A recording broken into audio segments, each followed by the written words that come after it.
Detective Carnby. God, I'm glad to see you. I was afraid you had left. Me? You're the one who just disappeared. It's hard to explain. I think I blacked out. It was like I went somewhere else. It's okay, miss. You're clearly upset. No, I don't know what's happening. This is a very stressful situation for you, I understand. Ugh, no, you don't understand. Just take a deep breath. Why don't you sit down, smoke some of the perique? If you want, I could even drive you back to New Orleans. I just want to have a talk with Dr. Gray first. I want to stay. I found a talisman just like the one in the painting. I think I might be able to figure out where Tarawea is, where Jeremy wanted to go. That's great. Just stay out of trouble, okay? Let me handle the investigation. I'm not crazy, Detective. Not yet. Okay, catch you later.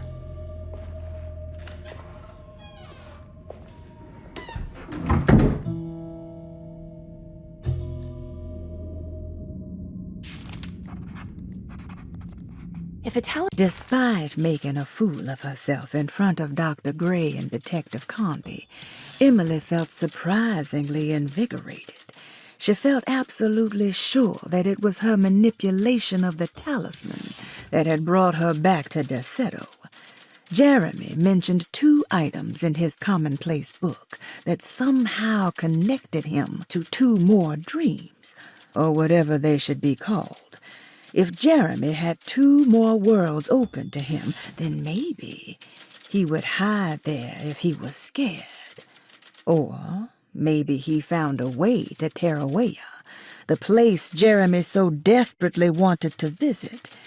Excited to follow up on her clues, Emily set out to find the old clock and the boiler. Something like this can open up doors between the French Quarter and Derceto, then maybe Jeremy is hiding in some strange other world, like Tarawea, the place he mentioned in the book. No matter where he is, it's clear that my search won't be limited to Derceto.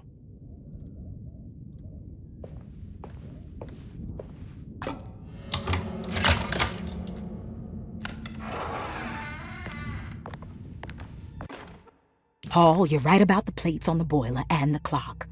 They have been sabotaged, and I think I know who did it. They have something to do with Jeremy's episodes and how he seems to disappear at night. Right now, it's important that you keep an eye out for any of the pieces. I want to find out if I can repair the plates. Let me know if you find any of them. Lottie. Tell Lottie to take a look at the well in the kitchen garden.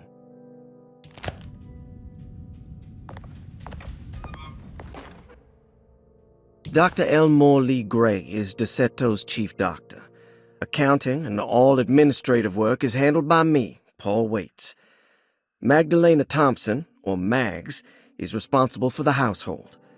Jean-Baptiste and Charlotte Tabois are responsible for keeping the guests' medical regimens in check. Finally, Jack Chance is our gardener, who can occasionally be seen in the conservatory, but is for the most part busy outside.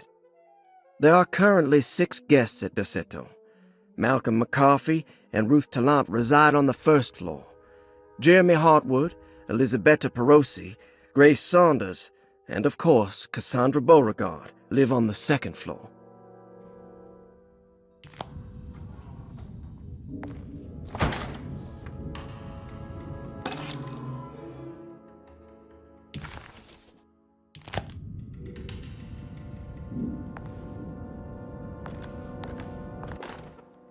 Saw your notice in the boiler room. You should know Mr. Chance won't be coming back. I got no business being in there myself, but you can take a valve from the wine cellar if you want to try to stop the steam pouring out. Be careful.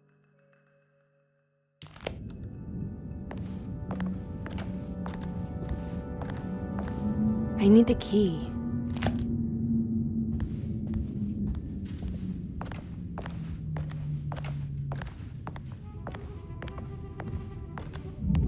Looks sturdy. Doubt I'll be opening this.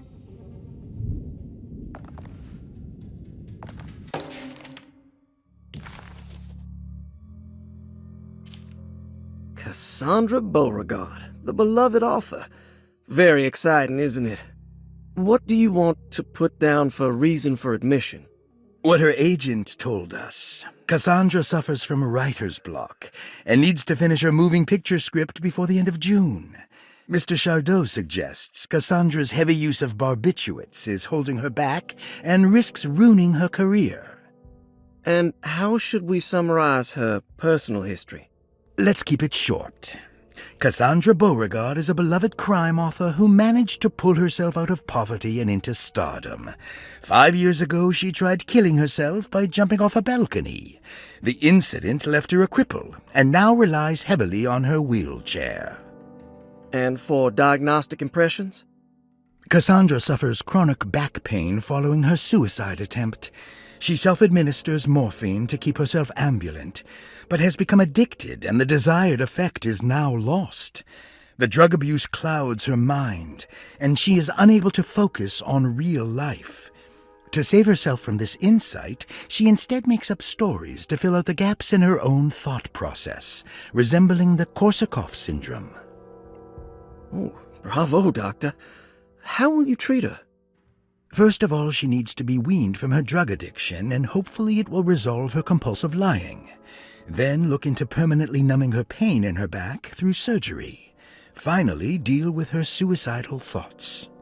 Fantastic. With such a short time before June, I really hope she gets better soon. We will do what we can. Grace Saunders, 11 years old. Reason for admission? The mother insists on strict supervision by a proper gentleman to avoid further perversion of Grace's adolescence. Personal history? Grace's family possesses modest wealth and status. Her childhood seems ordinary, spending most of her time with private teachers and family friends. Grace's father recently passed away, leaving her mother the sole caregiver. And diagnostic impressions? Grace has trouble dealing with her father's death. She is willingly suppressing her feelings on the matter and isn't properly acknowledging the trauma she suffered. Any planned treatment? Grace needs nothing out of the ordinary. She simply needs parental guidance. Eventually, we can work on her feelings toward her father. Thank you, Doctor. I'll finish the paperwork and get her installed.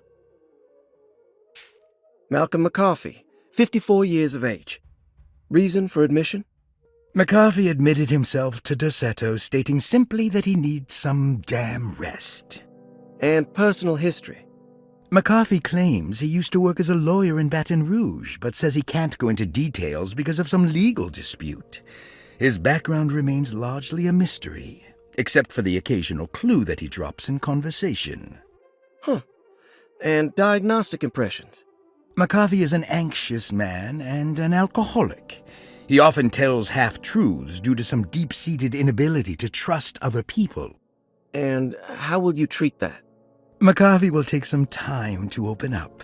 Spending time with Jack's dog or the child should be good for him. Their harmless nature will help build his sense of trust. Thank you, Doctor.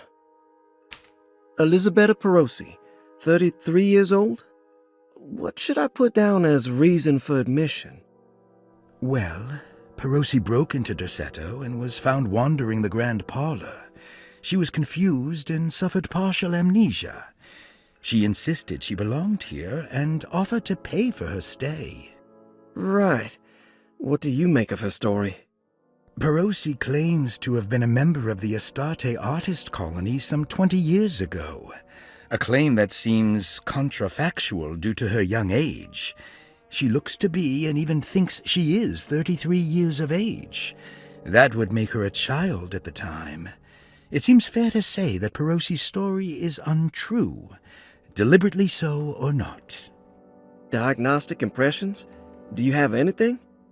Perosi's story is peculiar because she retracted her story about the artist colony. She no longer claims to be the same person as Elisabetta Perosi. However, my staff's research has confirmed there was a Perosi at that time who was in her early 30s. I suppose this case will take some time to investigate. How will you go about it? I wanted to contact the real Perosi, but it seems the whole colony disappeared one night. September 29th, 1915, during a hurricane. I will have to take it slow and figure out what this spell of impersonation could have been. Oh, I'm sure it will all clear up eventually. Thank you, Doctor. Ruth Talon, 29 years of age. Reason for admission? Ruth's father wishes that his daughter be removed from New Orleans nightlife for the foreseeable future. He fears that her overly free spirit is tarnishing the family's reputation. Sounds simple enough. Personal history? Ruth comes from considerable wealth. Her family owns several hotels and restaurants.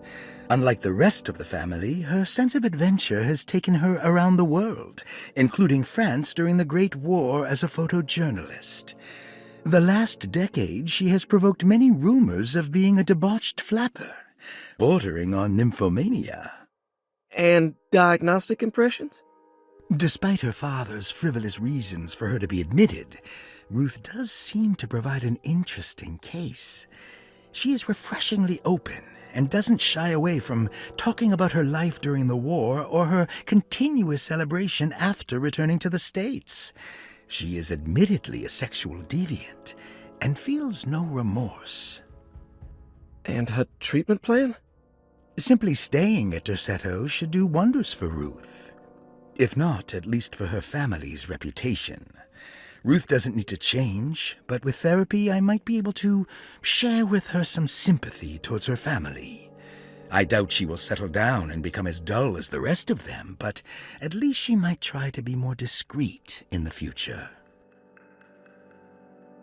Interesting. It's all the patient files except for Jeremy's.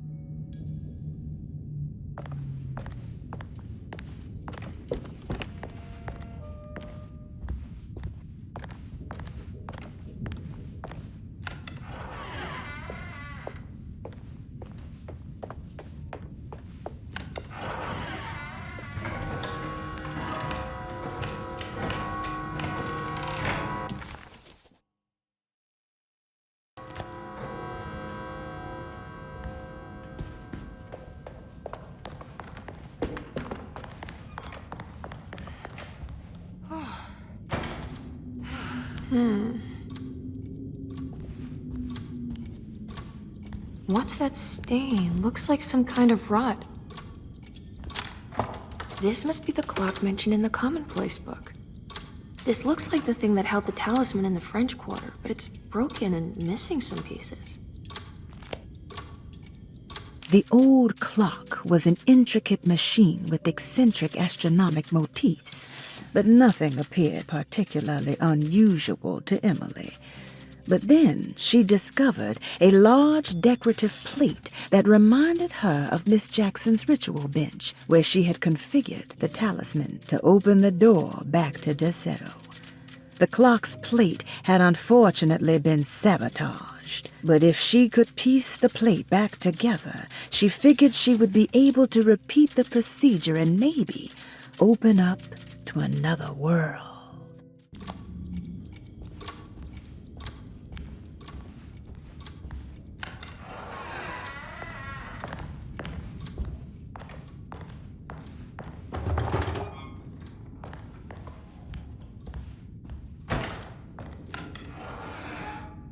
Jeremy's room. All back to normal.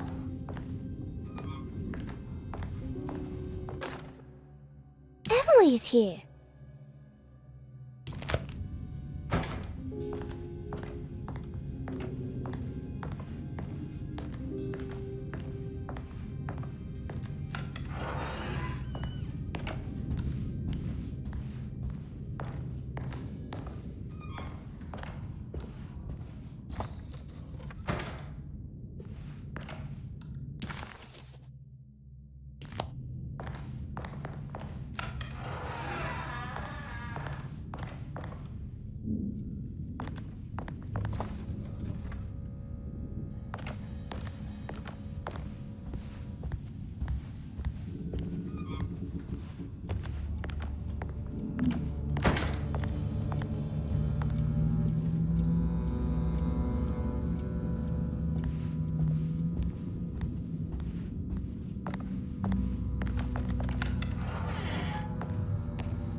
What a strange but beautiful room. I did it! I crossed the thresholds to my intended destination without a focusing device. My talisman now knows these roads, and I have no need for the plates. I can find my way to Lafayette as easy as I find my own room. I visited the grave of my father and seen the oven waiting for me. Thank you for opening these doors. I now must summon my courage and go back to that hateful mound outside the oil rig. I hope you'll be feeling better when I return. Jeremy.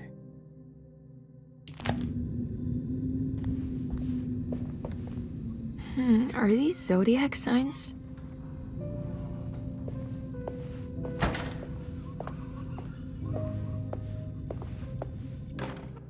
Will I need to remember how to get them out again?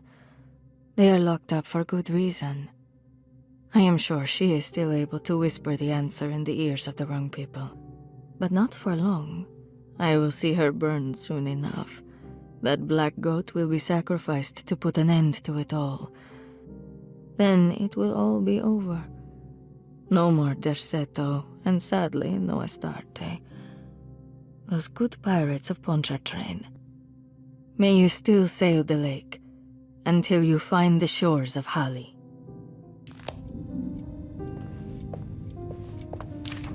The Astarte artist colony. I'm pretty sure they had a Mardi Gras crew called the Pirates of Pontchartrain when I was a child.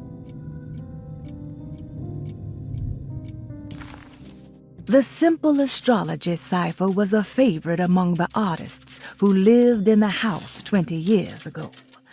They easily turned into numbers when needed, but also acted as signatures for the members, as there were only 12 of them.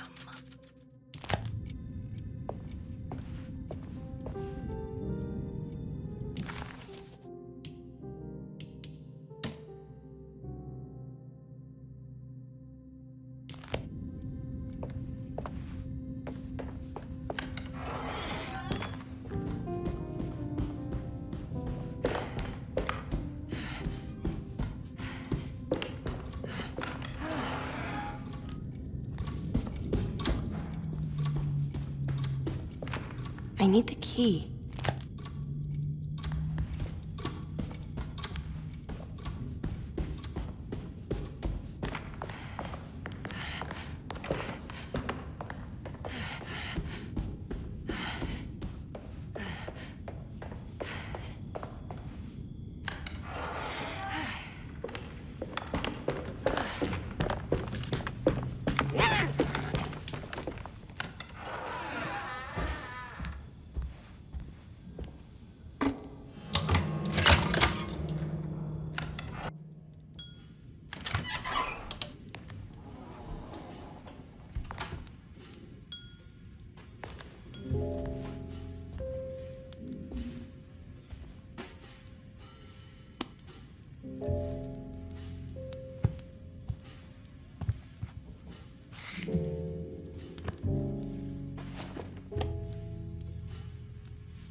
Good evening, Miss Hartwood.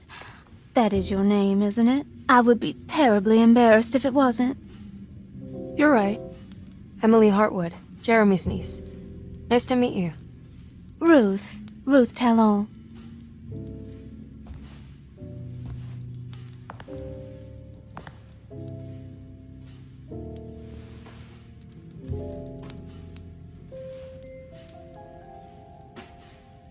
Is that Perique you're smoking? How terribly quaint. Maybe so, but I like it. Would you care to share some? That smell is making me feel very nostalgic.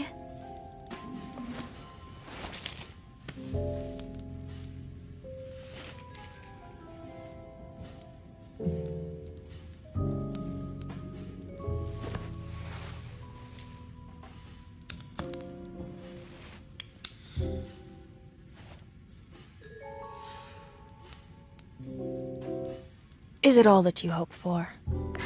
I enjoy your light mockery, Miss Hartwood. I can tell we would make great friends. How flattering. Too bad you're locked up in this place. Your insincerity is really refreshing. I wish you were mad as I am, then you could stay. Give it a few years and I might just be. Lunacy is one of my family's few privileges. Oh, good. I'll be looking forward to it.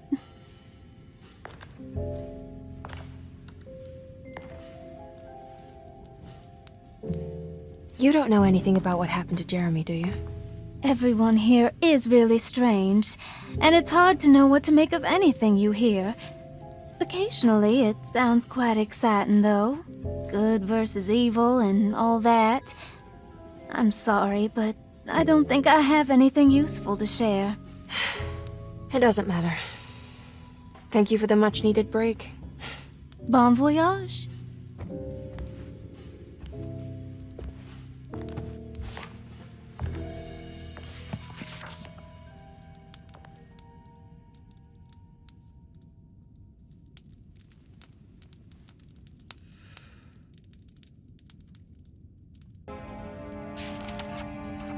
Emily felt surprised by how much she enjoyed the company of Ruth.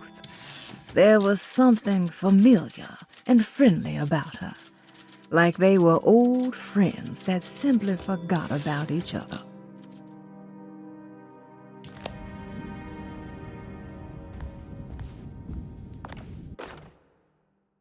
Lost Plantations of Louisiana, Thierry Briclot, 1917. Derceto was a small plantation on the eastern shore of Lake Pontchartrain. The land was considered difficult for industry and was sold for only $30 to Elijah Pickford in 1818. Pickford employed hundreds of workers from nearby New Orleans to clear the woods and build a small plantation mansion facing the lake with a striking Greek Revival temple facade. Derceto kept a modest production of Perique tobacco and indigo that persisted up till the Civil War. During the antebellum era, Derceto was the source of many rumors concerning voodoo and witchcraft. People who traveled the lake reported seeing people dance at night in front of bonfires, bleating and wailing. On June 17, 1862, Captain J.W. Norton of the Union Army recounts leading a raiding party from ships anchored in Lake Pontchartrain in order to seize control of Derceto and free the slaves working there. The captain was surprised to find the workers fighting back with unprecedented zeal.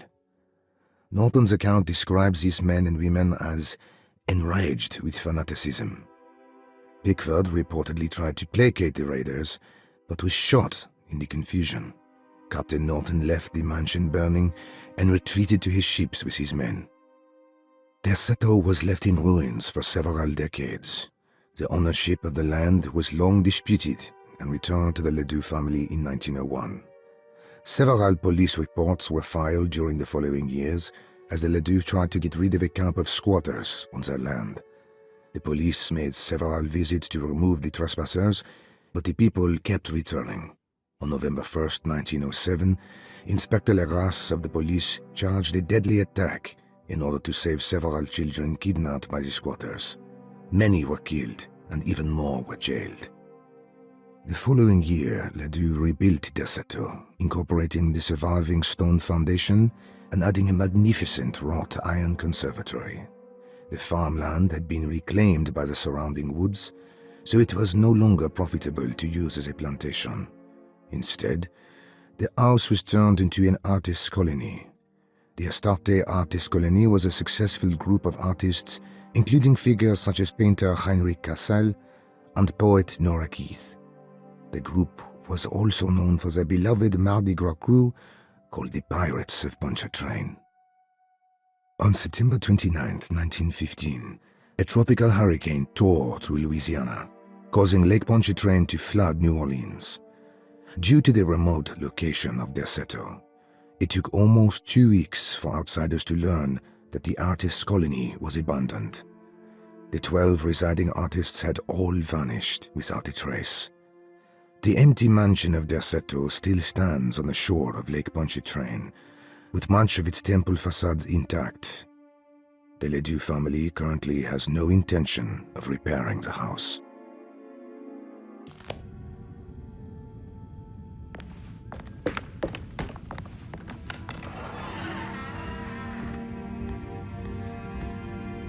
Now this'll come in handy.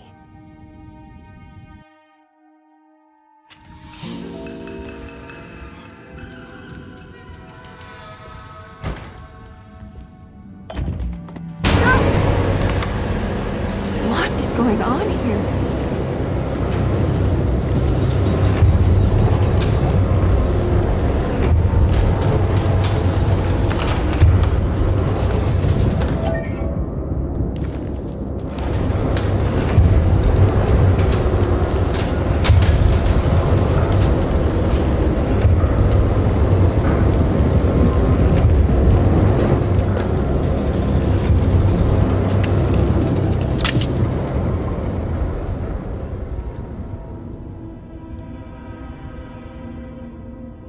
Everything's back to normal.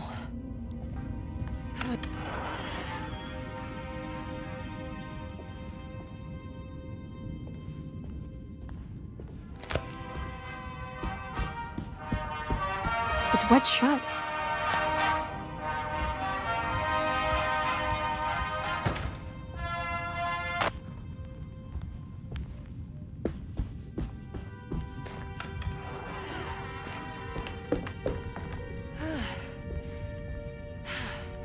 Are you reading anything good? A Brightness from Afar by Lord Boleskine? It's actually not bad.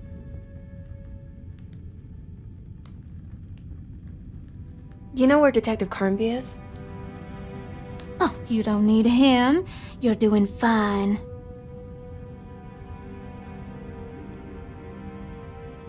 I should probably go.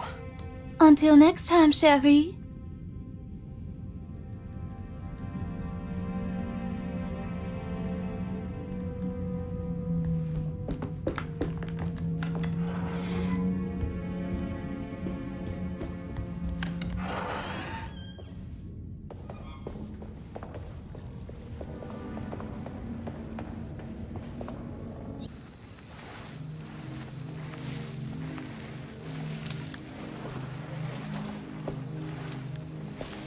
Iawesaki nantek mwen, memprami saki nantek mwen, men le angeni man yo deshena. What are you doing sneaking around? You almost scared me to death. I'm sorry. I didn't mean to disturb your ritual. I wouldn't have guessed voodoo was in practice at a place like this. The doctor may be all about science, but I know these roots have power. Do you know what's going on here? I have a feeling Derceto is cursed. There are several players with stakes in this game. Derceto isn't cursed or blessed. It's a battleground. And it would all be a lot better if you could get your uncle out sooner than later. That's all I'm trying to do. I wish you the best of luck, Miss Hartwood. I really mean that. Now, if you'll excuse me, I need to look after my gumbo.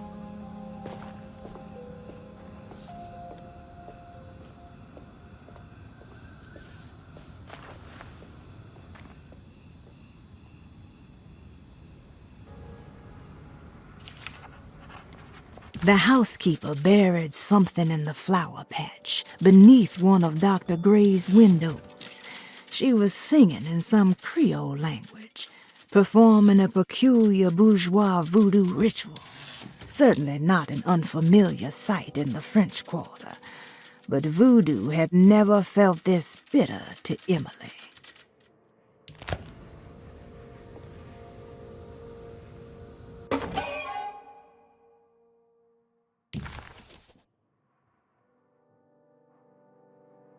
Bull worship is common throughout history. For Christians, this can be seen in Exodus when the Israelites turned to worship a golden calf in Moses' absence. This passage shows the people falling back to the worship witnessed in Egypt, known as the Hapes bull. Another famous example is the Minoans on the island of Crete. Their worship of the bull gave rise to the myth of the Minotaurus, the half-man, half-bull monster that reigned the labyrinth. But for this particular case, I think I should tell you about the deity Astarte that brought the Taurus constellation to life to attack Gilgamesh. Even for a mythical hero, this celestial bull would prove difficult to defeat. Only by distracting the bull with a golden sail was Gilgamesh able to pierce an eye with the spear, which bled the bull to death.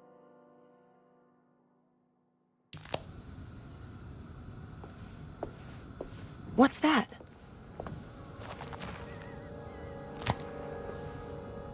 It's another piece of broken plate.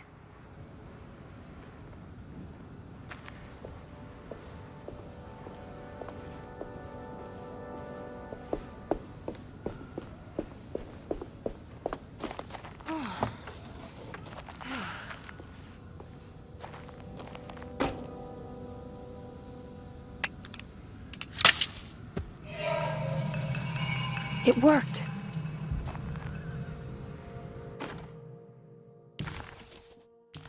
Ah, what's this?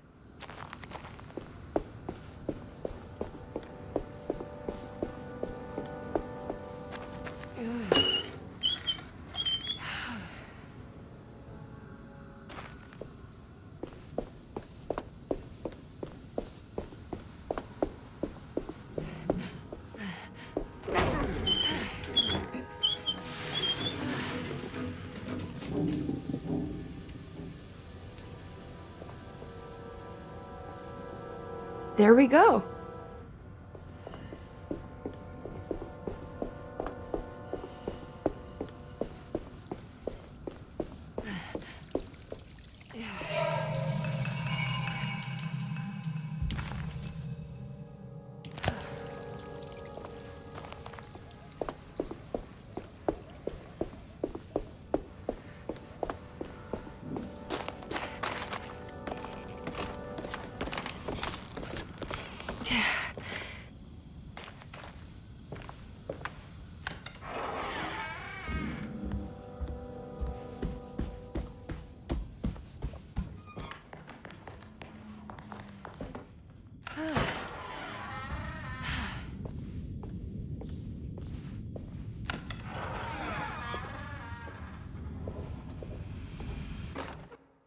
You know, Mr. Waits, I saw a piece of the plate that Liza broke. I think she's been hiding them. She's not very good at it. She just chucked it into the little room with all the tools behind the boiler. I left it there. I didn't want to embarrass her by picking it up while she was looking. We went upstairs instead and played backgammon. I let her win, because she's so unhappy. The piece looked like the one on display in Cassandra's room. You know about that one already, right? Or is your eyesight really that fuzzy? I hope you don't feel bad about your glasses. You only look stupid when you squint. Maybe if you had more eyes, you would see these things. I wish you had all the eyes you needed. Your best and favorite guest, Grace.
There's some aggressive-looking rot on these paintings.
Here we go.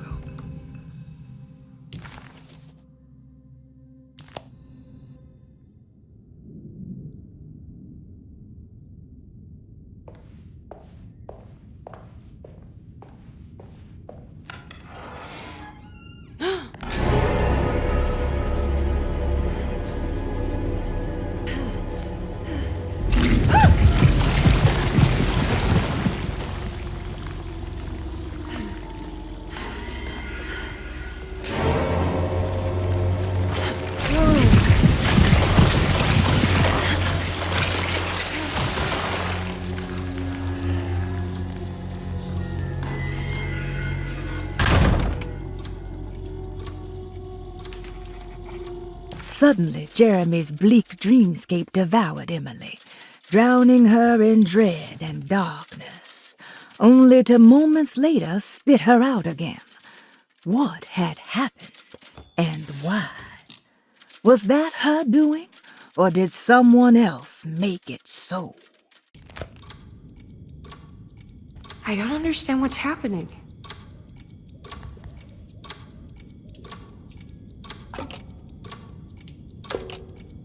I think I've seen this somewhere.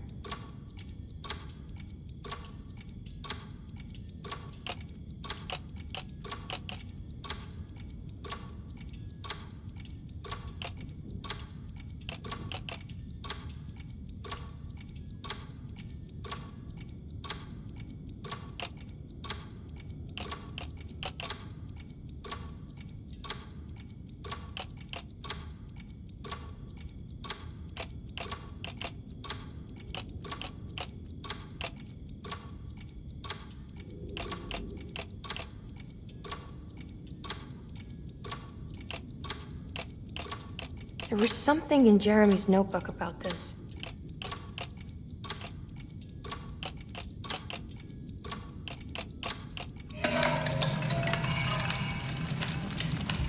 Did it break? The clock just stopped.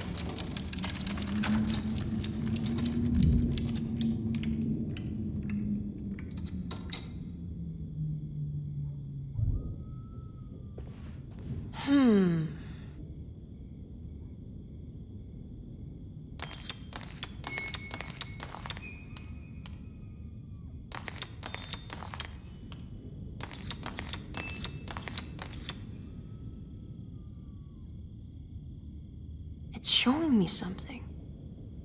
That's just the hallway outside Jeremy's room, isn't it?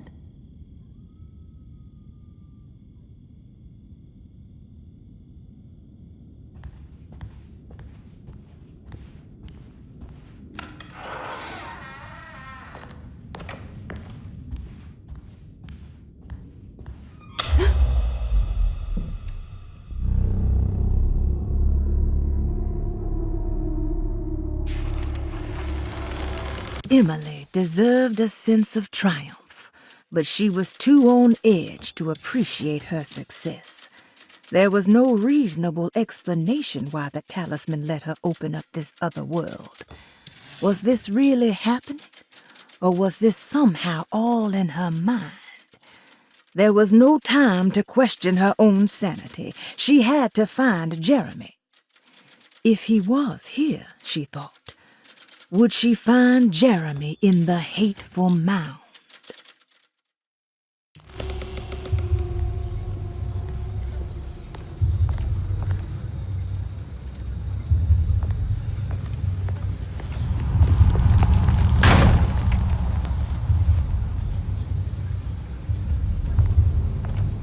I did it. I opened up another dream.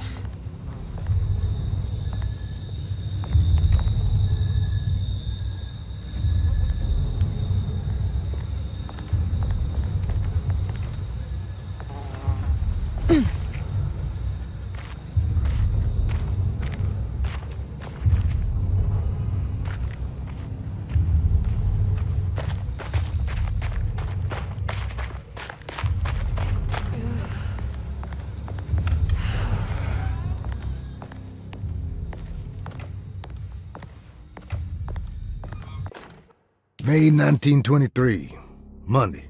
All okay, ready for delivery. Maintenance, oil pump must be serviced. Any tampering causes large spills unless properly forestalled. Tuesday, shipment delayed but delivered. Maintenance, service bridge close to broken. Wednesday, prospectors reluctantly agreed to show the burial mound to Mr. Hartwood, a painter, who read about our finds in the papers. He means to return tomorrow and try to find a way inside. Thursday. Mr. Hartwood's efforts delayed. The workers seemed nervous about his presence. Hartwood promised not to return to the compound. Instead, he has taken up an offer by l'officier, the riverboat captain, who means to pilot him to the site tomorrow morning. Hopefully that's the end, and work can resume. Maintenance. Bridge from the oil tower to the bayou has collapsed. Sabotage suspected. This is the devil that guides us now.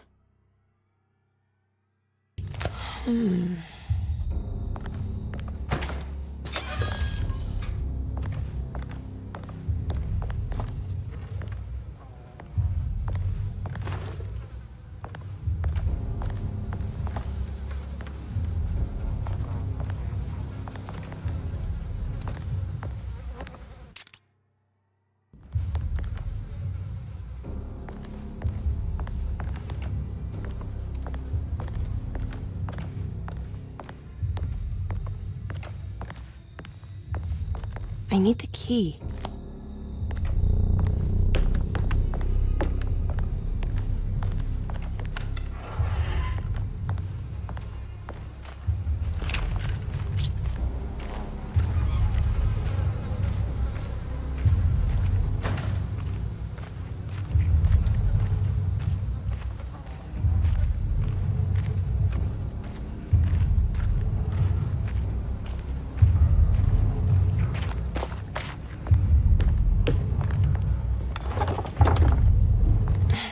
Locked.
Here we go.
It worked.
Damn it, there has to be a way to get to the other side.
Now what?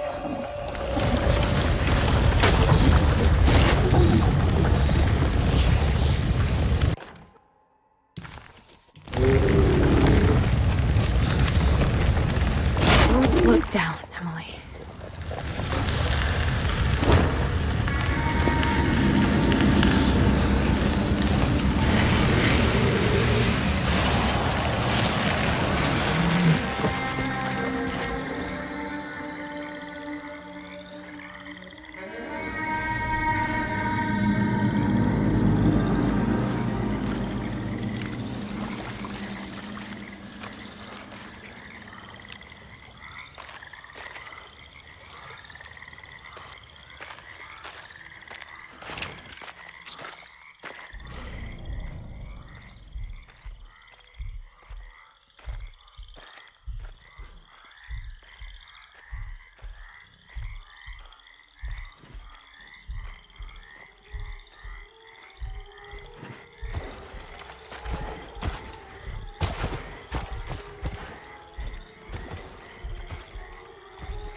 How is that?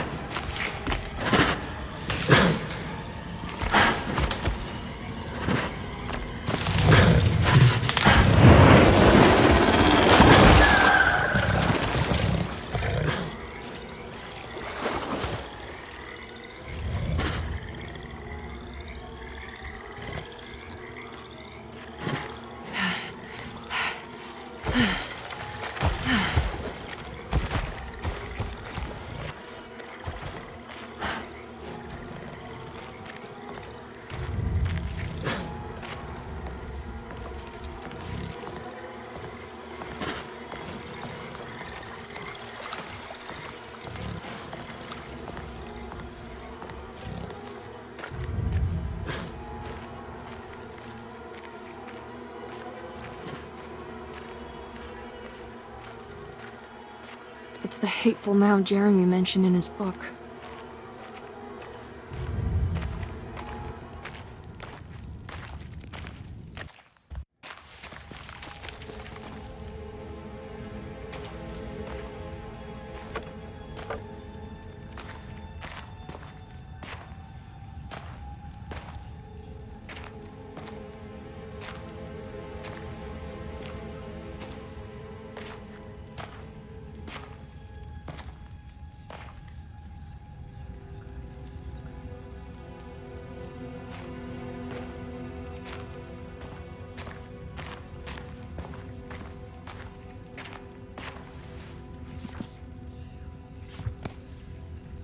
Jeremy, you dropped your...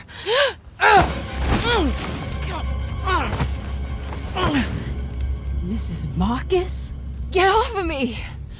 What are you doing here? Trying to find my uncle. Jeremy is your uncle? Could you please? Thank you. And it's Miss Hartwood. You don't remember me? I remember you, Mr. Bois.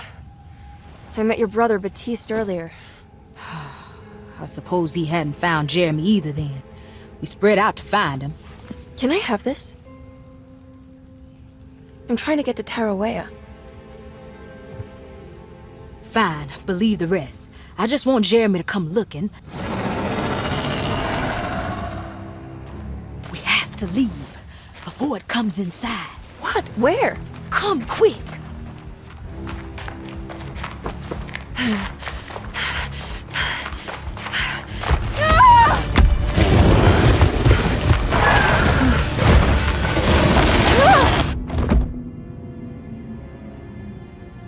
Oh, God damn my soul.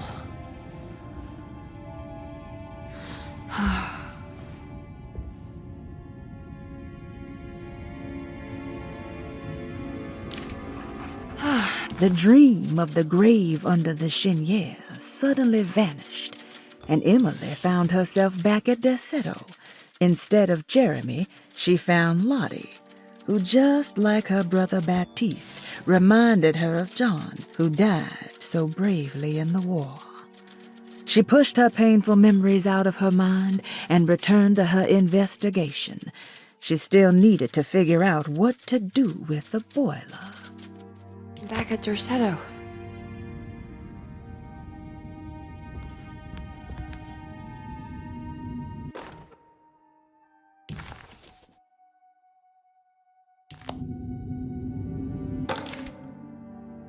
Reflections on the Power of the Verb in Certain Texts by Juan Luis Jorge.